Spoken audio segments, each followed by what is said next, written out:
ACP Umamaheswararao నేడు ACB కస్టడీలోకి తీసుకొనుంది. 3 రోజుల పాటు ఏసీబీ కస్టడీలోకి నాంపల్లి కోర్టు అనుమతినిచ్చింది. ఉమామహేశ్వరరావును ఏసీబీ అధికారులు విచారిస్తారు. అక్రమ ఆస్తుల కేసులో అరెస్ట్ అయిన ఉమామహేశ్వరరావు ఆయన దగ్గర 3.51 కోట్ల సొత్తు పట్టుబడింది. బినామీ ఆస్తులపై ఏసీబీ అధికారులు ఆరా తీస్తున్నారు.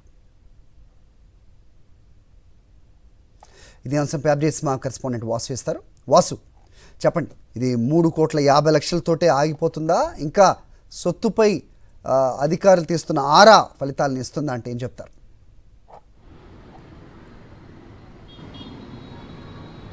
మరి హైదరాబాద్ సిసిఎస్ ఏసీపీ ఉమామహేశ్వరరావు ఆదాయానికి మించి ఆస్తులు కలిగి ఉన్న నేపథ్యంలో కూడా ఏసీబీ అరెస్ట్ చేసింది. అతని ఇంట్లో సోదాలు చేసిన నేపథ్యంలో కూడా దాదాపు గవర్నమెంట్ వాల్యూ లెక్కల ప్రకారం 3,50,00,000 ప్రాపర్టీస్ గుర్తించడం జరిగింది. అవి బహిరంగ మార్కెట్లో దాదాపు 50 కోట్లు ఉంది. కానీ ఉమామహేశ్వరరావుకు ఇంకా బినామీ ఆస్తులు చాలా ఉన్నాయి. ఏపీ తెలంగాణకు సంబంధించి హైదరాబాద్లో పలు చోట్ల విలాసవంతమైన నివాసాలతో పాటు ఓపెన్ ప్లాట్స్, అపార్ట్మెంట్లో ప్లాట్లు ఉన్నటువంటి నేపథ్యాన్ని ఏసీబీ గుర్తించింది. ఇక స్వగ్రామైనటువంటి ఏపీకి సంబంధించి విజయనగరం జిల్లాలో కూడా వ్యవసాయ భూములతో పాటు విశాఖ, మరోపక్క విజయవాడలో కూడా కొన్ని భూములు ఉన్నట్టుగా గుర్తిస్తూ ఉంది, అనుమానిస్తూ ఉంది. అయితే అతని అత్తామామలతో పాటు భార్య కుటుంబ సభ్యులు, అతని కుటుంబ సభ్యులకు సంబంధించి ఇంకా బినామీ ఆస్తులు చాలామంది స్నేహితులు కూడా ఉన్నారు.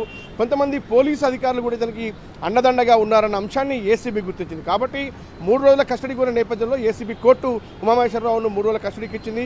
మరి కాసేపట్లో చెంచల్గూడ జైలు నుంచి ఉమామహేశ్వరరావుని కస్టడీ తీసుకొని ఏసీబీ ప్రధాన కార్యాలయం బంజారాహిల్స్ తరలిస్తారు.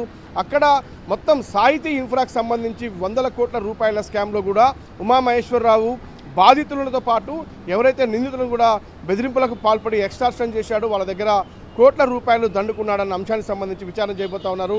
ఇప్పటికే ఏదైతే సాహితీ బాధితులు ఒక సిట్టు ఏర్పాటు చేసి కూడా ఉమామహేశ్వరరావుతో పాటు ఇతర పోలీసుల పాత్ర పైన, మరోపక్క లక్ష్మీనారాయణ సంబంధించి ఎవరైతే ఎండీ ఉన్నారో అతని డబ్బులన్నీ ఎక్కడికి తరలించాడన్న కోణంలో కూడా ఒక సిట్టు ఏర్పాటు చేసి దర్యాప్తు చేయాలని డిమాండ్ చేస్తూ ఉన్నారు. మరి ఈ నేపథ్యంలో ఏసీబీ అధికారులు ఎలాంటి విచారణ చేయబోతున్నారు? ఇంకెవరైనా బినామీ ఆస్తులు గుర్తిస్తారా, లేదంటే ఇంకెవరైనా అరెస్ట్ చేస్తారా చూడాల్సింది. ఉమామహేశ్వరరావు మరి కాసేపట్లో కస్టడీ తీసుకొని 3 రోజుల పాటు ఏసీబీ అధికారులు విచారించబోతా ఉన్నారు. హరి. ఆల్రైట్ వాసు.